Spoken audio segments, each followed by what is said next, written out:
So today, I just wanted to put some ideas out there that I've been thinking about.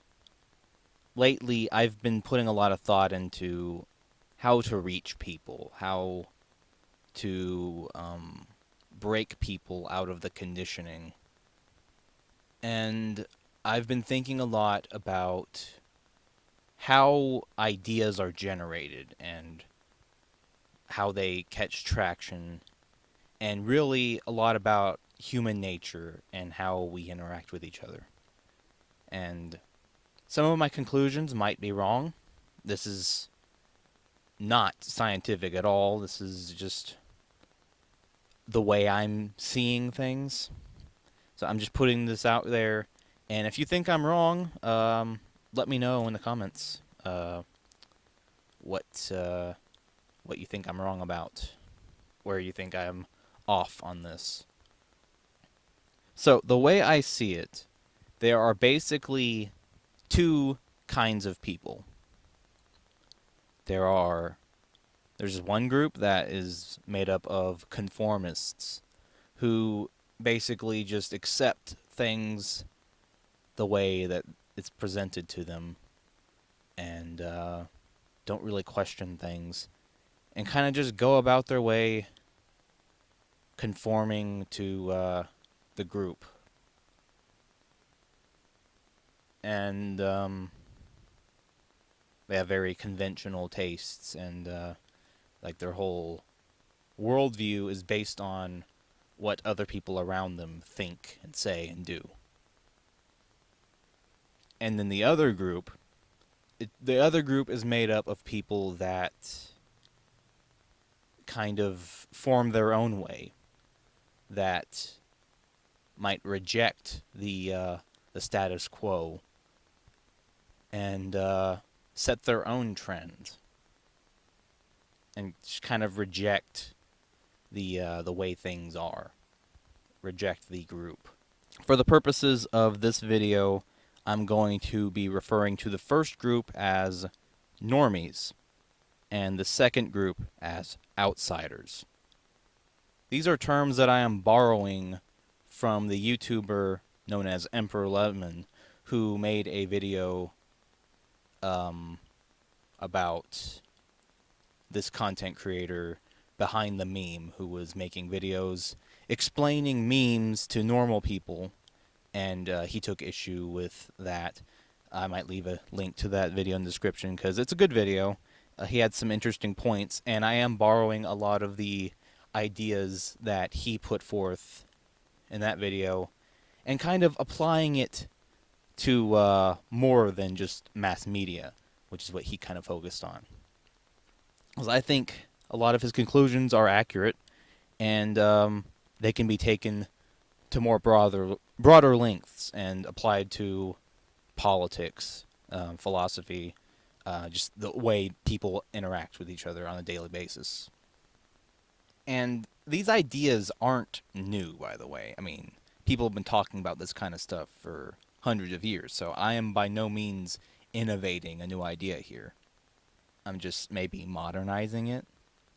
Like, people like Nietzsche have talked about, like, different groups of people that conform and people that, like, form a new path and in the process change society. Like, these ideas are not new by any means. Before I go any further, I want to make something clear. I don't believe that these terms are static. I don't think, if somebody is a normie one day, that they can't someday change and become an outsider, like change their way of thinking. I think that is possible, and like I don't think this is something you're born into. I think it's just these are different ways of thinking, and I think you can change the way you think. So this is not some static thing. And I also don't think that the distinction between normies and outsiders is I don't think it's like a light switch. You're just flip one or the other. I think it's more like a dimmer, if we're going to use that analogy. I think it's a spectrum, I think most people have attributes of both, and they tend to favor one side over the other. I don't think it's an exact thing. So let's talk about normies. Normies make up at least 60% of the population. I think it might be more than that, but I'm just going to be a little generous and say that it's at least 60%. Either way, they are the clear majority of the population. Normies are normal people. They are the exact definition of normal. Most live normal, ordinary, mediocre lives. Go to school, graduate, go get a job, work 9 to 5 every day, watch TV before you go to bed, and then go to sleep, wake up, and do it again the next day. Do that for 40 plus years, and then die. And that's it. And that's life. And I feel like most of these people are okay with that. That's not something that they've ever questioned. It's just, yeah, that's what you do. That's life. What else is there to this? Whereas I feel like outsiders might feel differently about that. They might think that, come on, there's got to be more to this than that. Like that's life? Really? That's what I'm supposed to do in this world? That's my purpose? Go work for some corporation? Give my life to some corporation? And like I'm getting ahead of myself here. We're talking about normies. I feel like normies see that there's a path that they must go down. Go to school, get a degree, get a house, get a car, get married, have at least one kid, get a good job, work hard, provide for family, be a productive member of society, then die. And a lot of their behavior is programmed by the school system, the entertainment that they watch, the media that they consume, and the people that they surround themselves with, who reinforce it all. And like, I'm not trying to talk down about these people. I'm just describing the way I am seeing it. These are people that do not question the system to any meaningful degree. They kind of just accept it for what it is, for what they've been told it is. And they don't really care if it ever changes. They're not the ones that change things. They're not the ones that create ideas. And I guess this brings me to the outsiders then. It's like, if the normies aren't the ones creating ideas, where do ideas come from?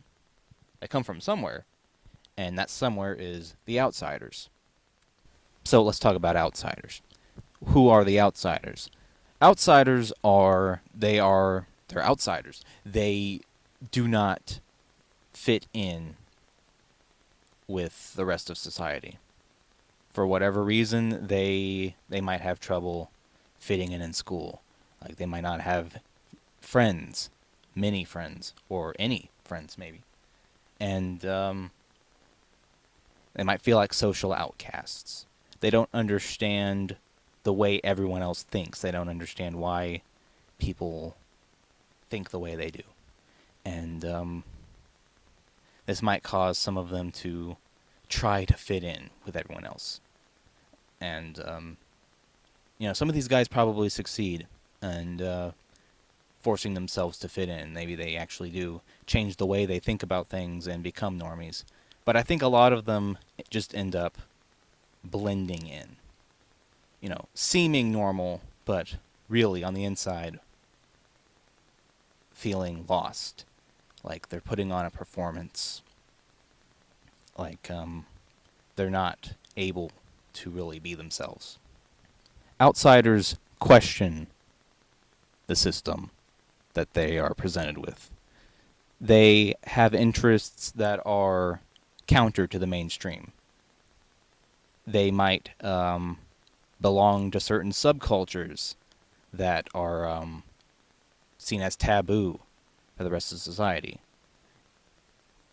They might play games that other people find weird or just out of the ordinary.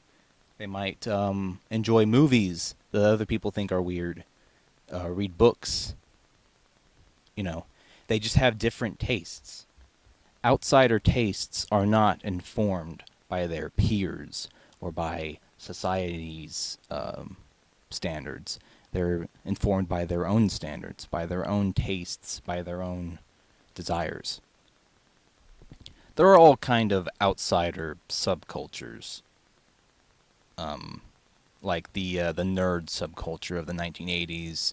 You know, people that would get in their basements and play Dungeons and Dragons and read comic books and stuff like that. That's like an example of a past nerd subculture of outsiders. A modern example would be the furry community. I'm not a member of that subculture.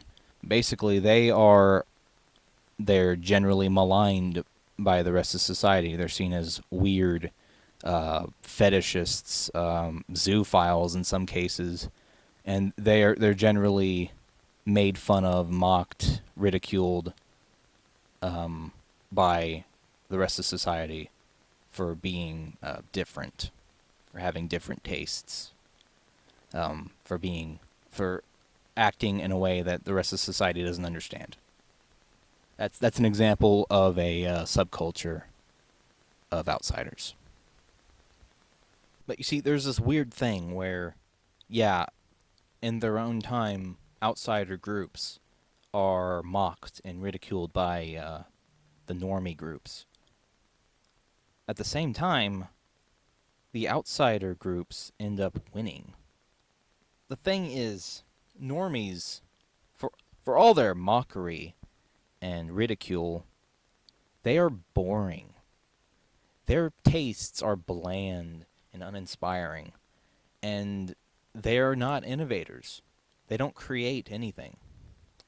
They rely on people who think outside the box to create their cultures. And what ends up happening is the normie culture, the mainstream content, ends up becoming so bland and uninspiring and washed up that the normies begin to not like it just as much as the outsiders don't like it. And they run to find something else, something better, something fresh. And then they discover this outsider subculture that's been here the whole time. And they start filling up those spaces, taking up the spaces that the outsiders created. You know, they start reading comic books. They start watching comic book movies, making comic book movies, and before you know it, the entire nerd subculture becomes mainstream. Or that's the mainstream society. Nerds are cool now, and some of the outsiders are left scratching their heads, wondering what the hell just happened. Their whole subculture just got commodified and made mainstream, and in many cases made worse by this invasion of the normies. Where did they come from? What? They didn't like our stuff. They didn't like video games. They thought it was weird, but now video games are a billion-dollar industry. What the hell happened? Well, the thing that happened is normies are not very creative, and they'll take things that they thought were weird earlier, or they just didn't know about earlier. And what ends up happening is this goes beyond mass media. This goes into all kinds of trends like fashion and religion and certain ideas, politics, philosophy, philosophical movements, whole art movements. My theory is that all of the sort of changes and trends, all of the progress, all progress is created by outsiders. And a lot of times these outsiders don't get the credit they deserve until years after they're dead, because the normies of their time just maligned them.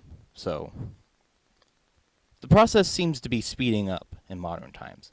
Like an example of this sort of commodification and usurpation of outsider concepts would be the meme culture that sort of sprung up out of nowhere, seemingly out of nowhere.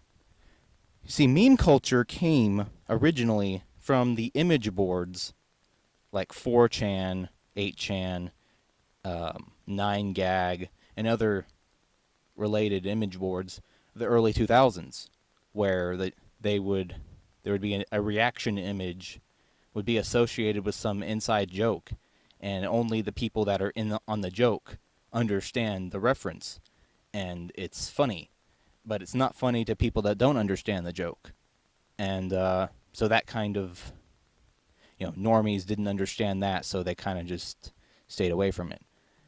But now, today, we see that meme culture is becoming mainstream, and that the normies are coming up to date with the new memes.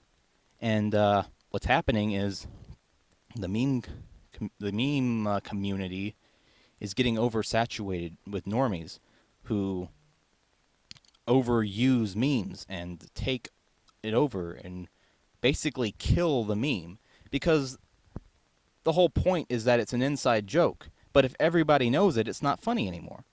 So memes die much faster now than they used to. And this is happening because normies are invading a space that was traditionally dominated by outsiders. This is the way I believe society sort of progresses. Outsiders create a subculture, and then normies eventually come in and take it, and that sort of just becomes the new normal. And then outsiders go and create some new thing, and then that will eventually become the new normal as well. That's how society progresses. So applying this to politics, the way I see it, the people that have implemented this system, the people that drafted the legislation that hold us all in subjugation, the people that created the institutions that sort of dominate our cultures and program people into certain modes of thinking, the people that hold us all in subjugation, these people are not normies. They're outsiders, and they are a particularly dangerous group of outsiders that understand how to control the masses. They understand what they have to do, what they have to say to manipulate the normies, the masses that don't think about these things. So, for a group of people that want to change society, what a lot of these groups fail in doing is they try to message toward the normies. They think that they have to get the masses on their side to achieve some goal. But this is not the case, because normies don't care. They don't care. They are go with the flow. They just go with the flow. They do whatever everybody else is doing. If everybody else starts going one way, they start going that way. There are certain social experiments where, like, let's see, like somebody starts running, and it's just a normal person that isn't in on what's going on. See, oh my God, this guy's running. What's he running from? He doesn't even look to see what he's running from. He just starts running, taking off and running the other direction with him. He has no idea why he's running. He's just doing it because this other guy started running. And there are experiments where there are people who are working in a room, they're doing schoolwork in a room, and smoke starts coming into the room, and everybody except for this one person that's being evaluated is in on it. They're an actor, and they're made to just act normal, go about their day, and just completely ignore the smoke. And the one person that isn't an actor will see that, and they'll be like, okay, well, I guess I'll just sit here and ignore the smoke because nobody else seems to care. That's how normies operate. They don't care. If nobody else cares, they don't care. So trying to message toward them is not going to work. And ultimately, it's a waste of time.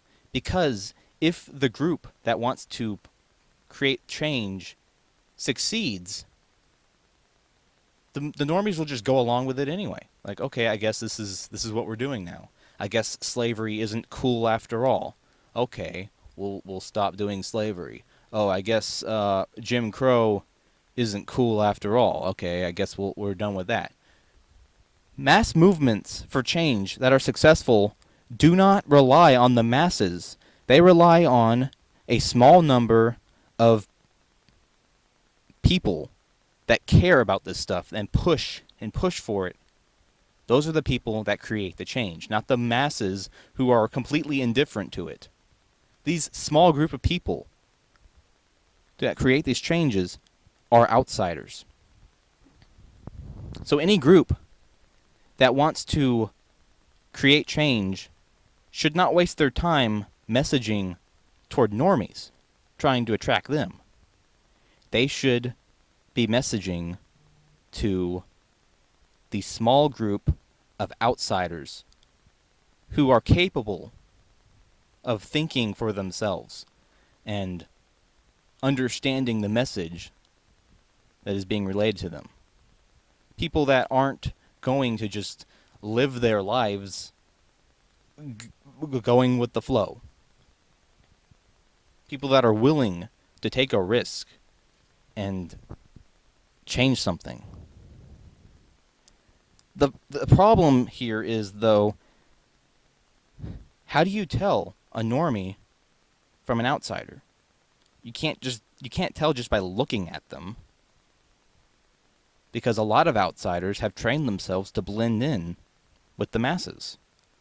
So they can just live normal lives, like so they're not like persecuted for being different. And it's not exactly clear. I'm not exactly clear on how we figure out like who to message to and who not to. I'm just throwing ideas out here. But I guess one method that I try to use to distinguish between a normie and an outsider is to just talk with them. Ask questions. Explain your views and see how they respond. If they respond with dismissiveness and speak in rhetoric that is clearly not their own thinking, it's somebody else's, they only speak in slogans and rhetoric, you're speaking to a normie, and further conversation with them is probably not going to be beneficial. Because the only person that can change a normie into an outsider is that person. They have to make that conscious choice themselves. You cannot convince them to think outside the box. That's something that they have to want. So continuing that conversation is completely pointless. But if they don't just completely dismiss you and start spouting off rhetoric, and they actually ask questions and maybe seem interested, just know that you possibly have an outsider here, and this might actually go somewhere. You might actually get somewhere with this person. Anyway, those are my thoughts. Let me know what you think.